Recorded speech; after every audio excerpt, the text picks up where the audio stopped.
Um, Hi, everyone, and welcome to this year's episode of Cornerstone Conversations, a little corner of the internet where we talk about issues that matter in an open, authentic, and honest manner. My name is Damaris Aguayu, and I'm the founder of Kazini, a platform that offers you the inspiration, ideas, and tools to grow and thrive in your professional and personal life. I am joined by Tazim Elkington, who I will give a moment to introduce herself.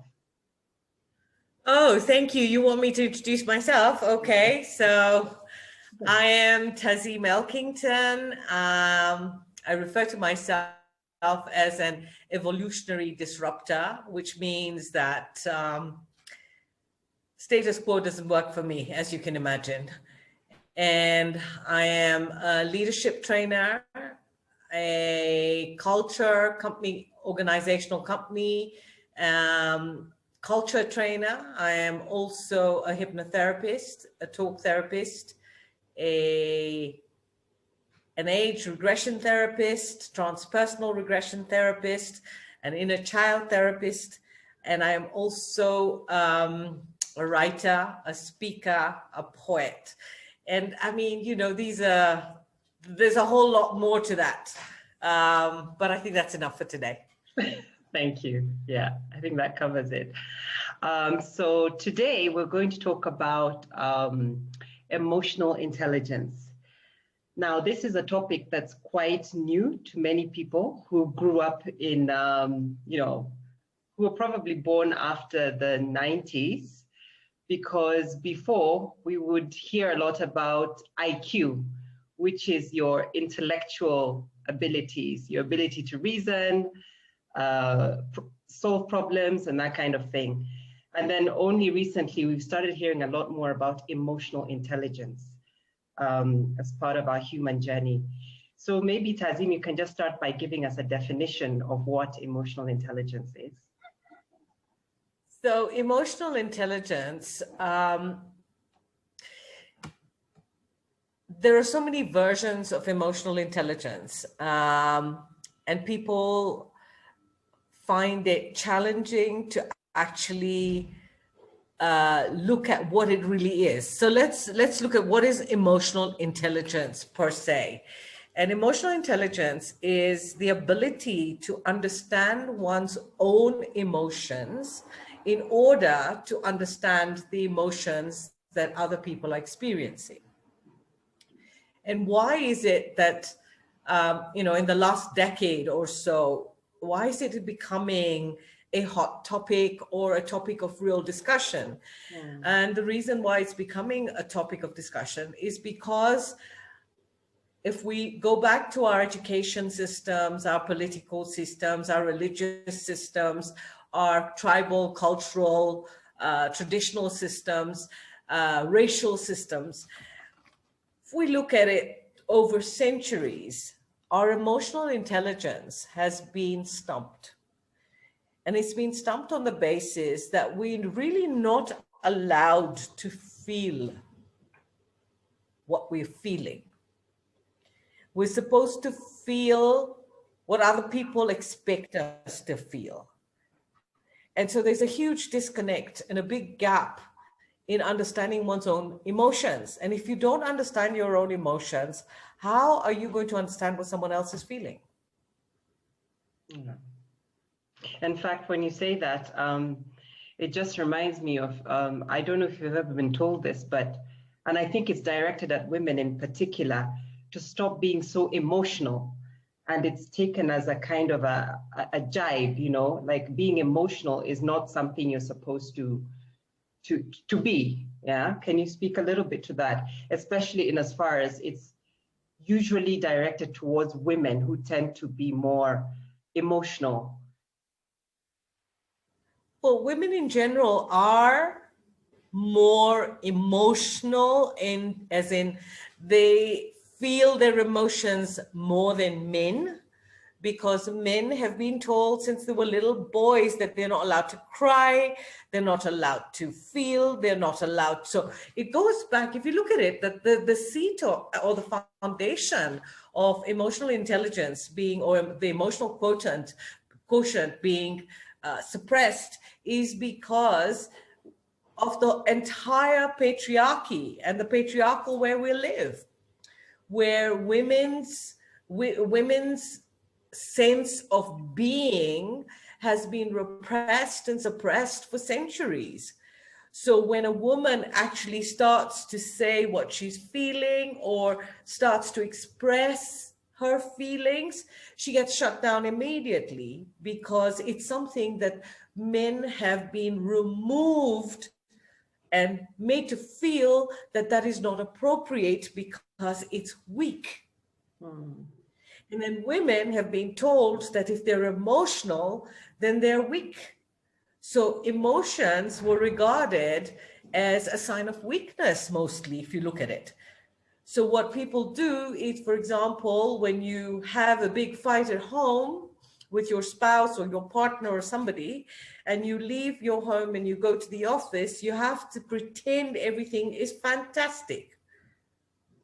And you can't really, I agree that there are boundaries between, taking your crap from home to work or vice versa. That I totally agree with. However, people are mostly pretending. They are not really able to connect to other people based on that emotional level, because they are disconnected from themselves.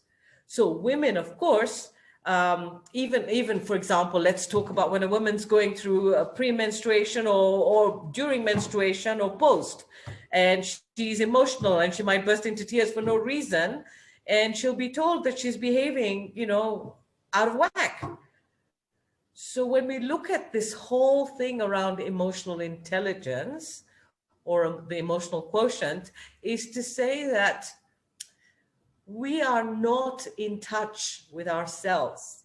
And men really are more disconnected mostly than women. And the reason is because of our socialization, conditioning, and upbringing. Yeah. Does that answer your question? Yes, it does. And so in that respect, is this why we're talking more and more about EQ? Actually, people are talking on it, about it on the same level as we talk about IQ now.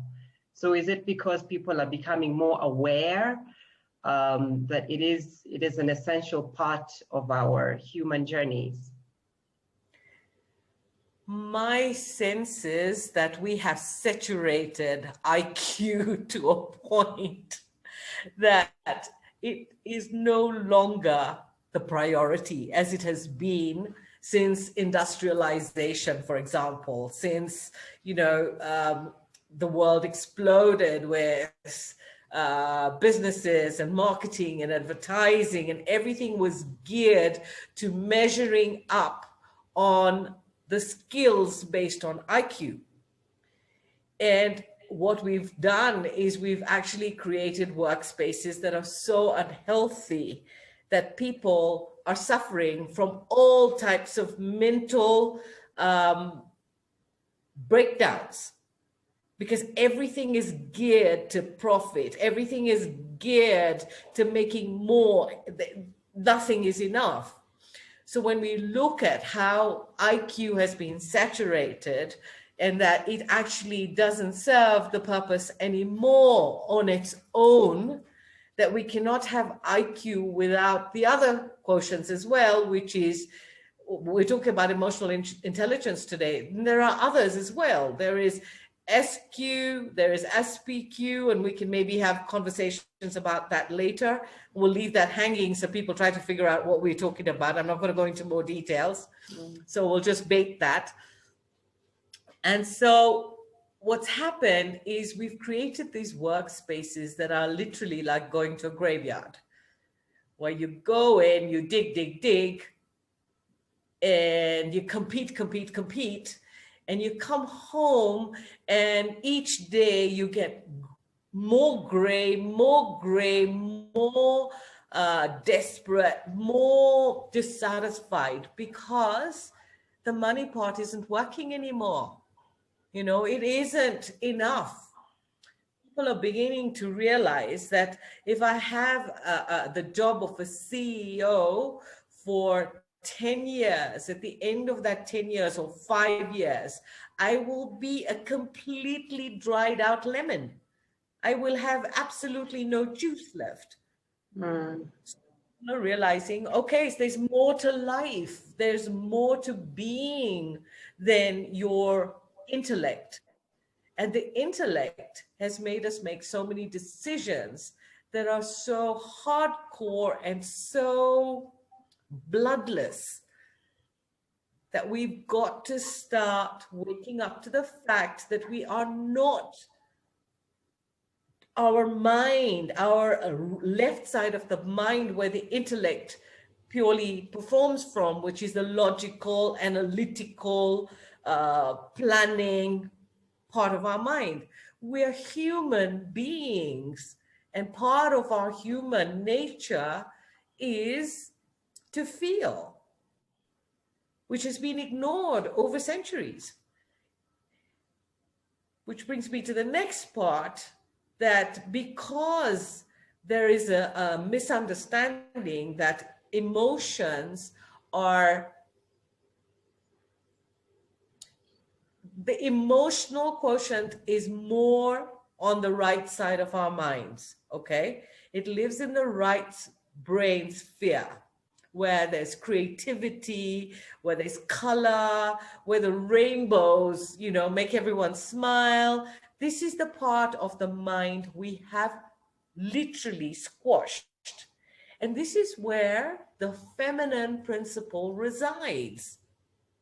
So what people have mixed up is the feminine principle and female to male principle and masculine.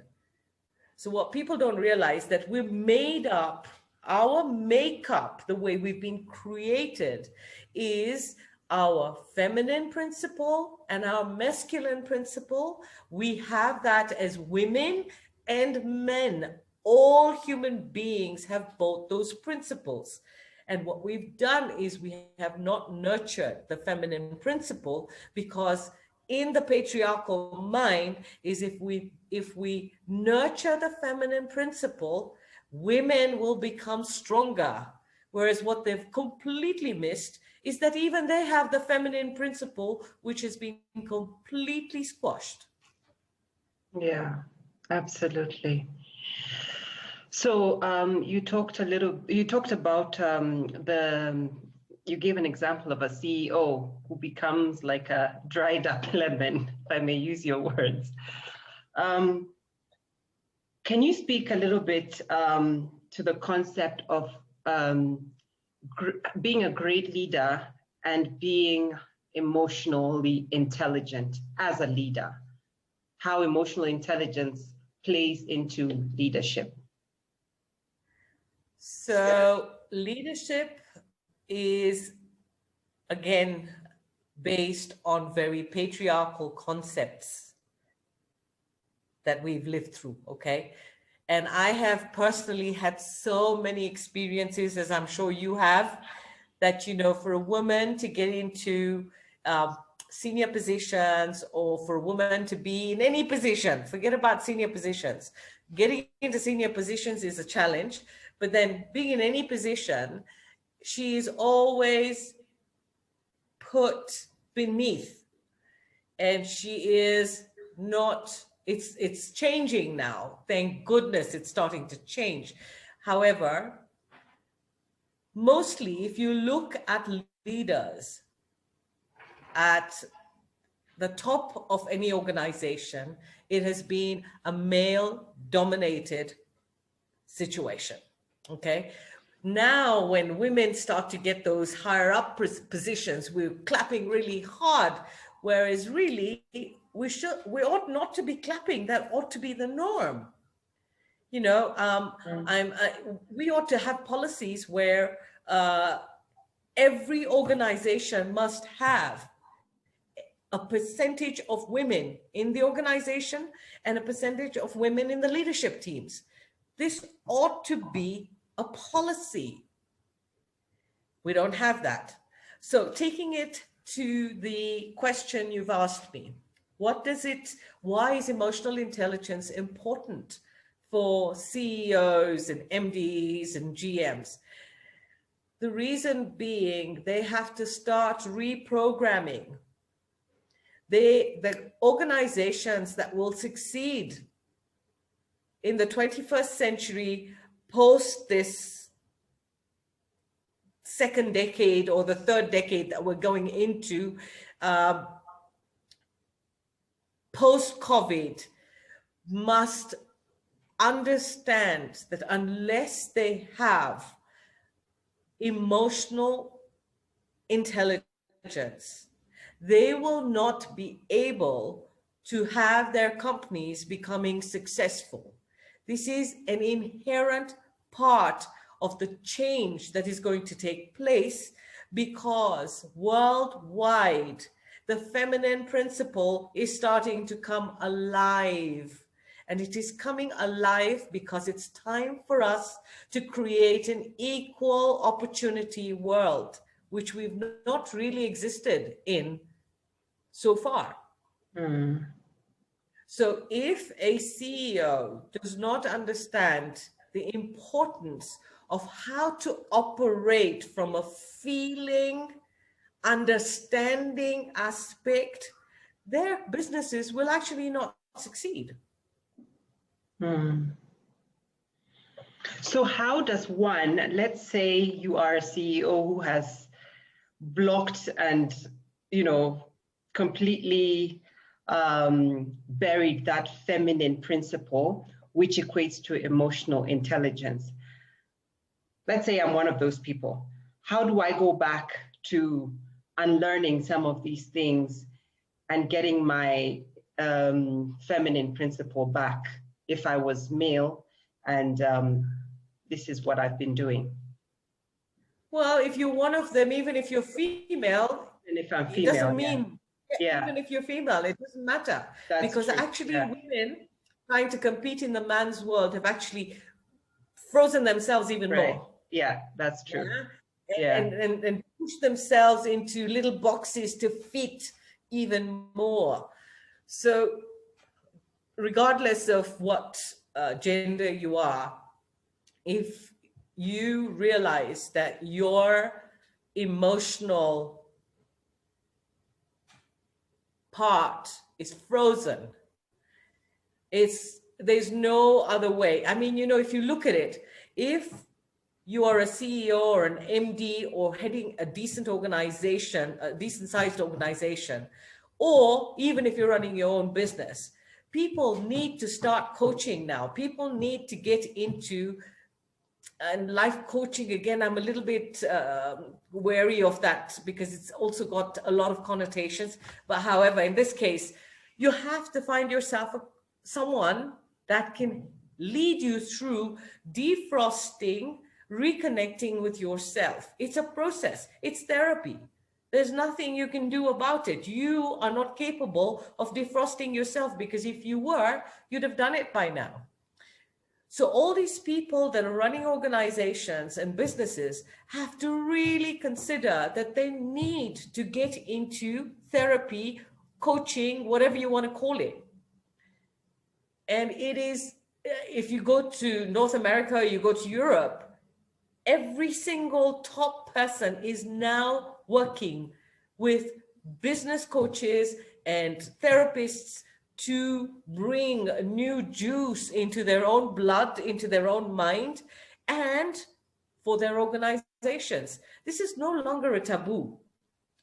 Going to a therapist or going for coaching is not a taboo anymore. It is a requirement in this century, because we're carrying all that generational crap from how many centuries ago.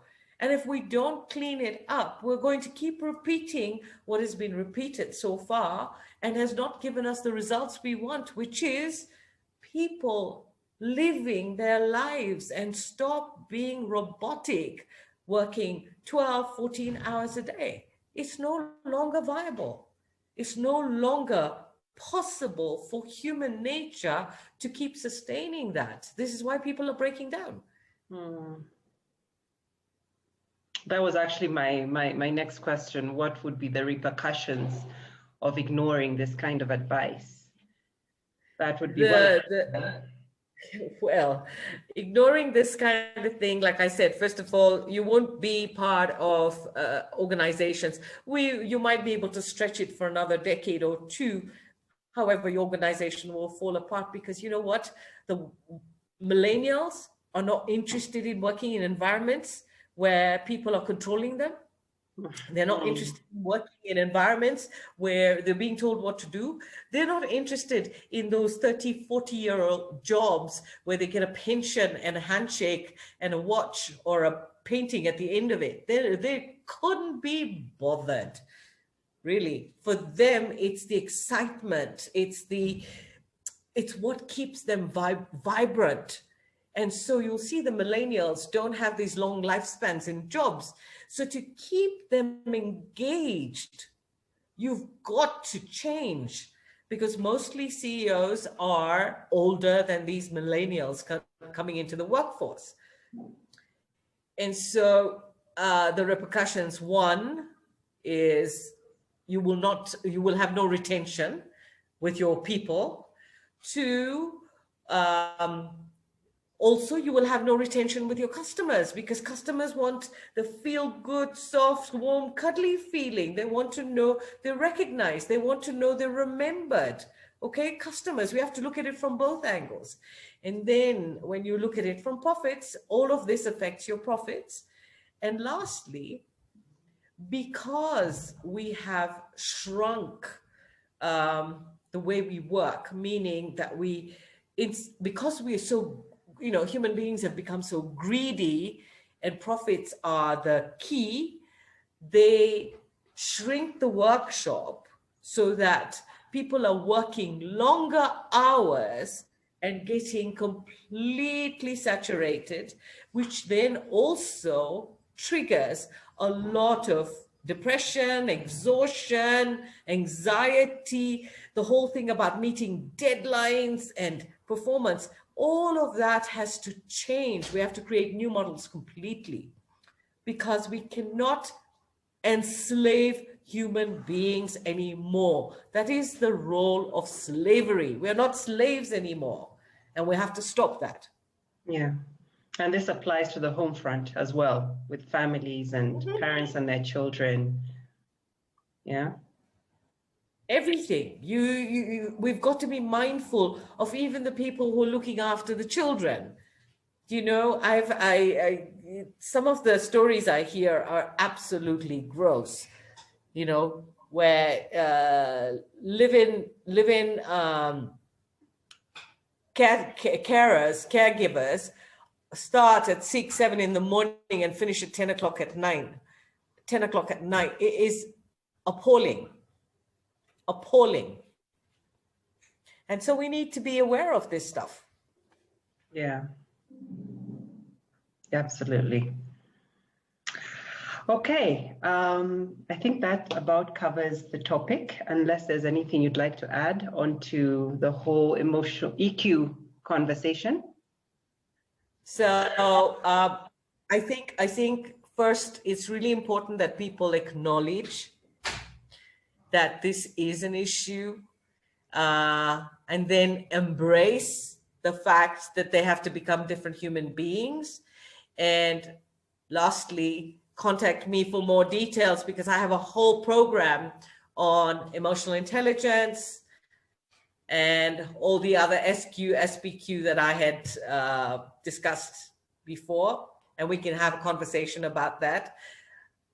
Do not feel shame or guilt or small because you're frozen. This is part of our conditioning. This is part, we got frozen based on colonialism. We got frozen based on patriarchy. We got frozen based on women feeling totally unequal and second-class citizens. We got frozen because our fathers were absent, our fathers were violent, our mothers were angry. So we have so many good reasons that we mustn't feel less because we're frozen.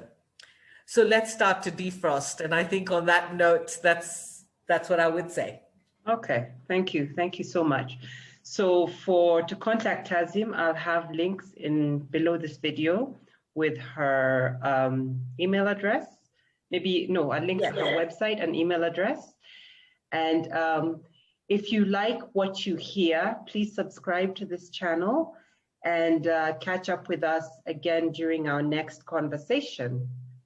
Thank you so much. Thank you, Duma. Appreciate it. Thank you. Talk soon. Okay, bye. Bye.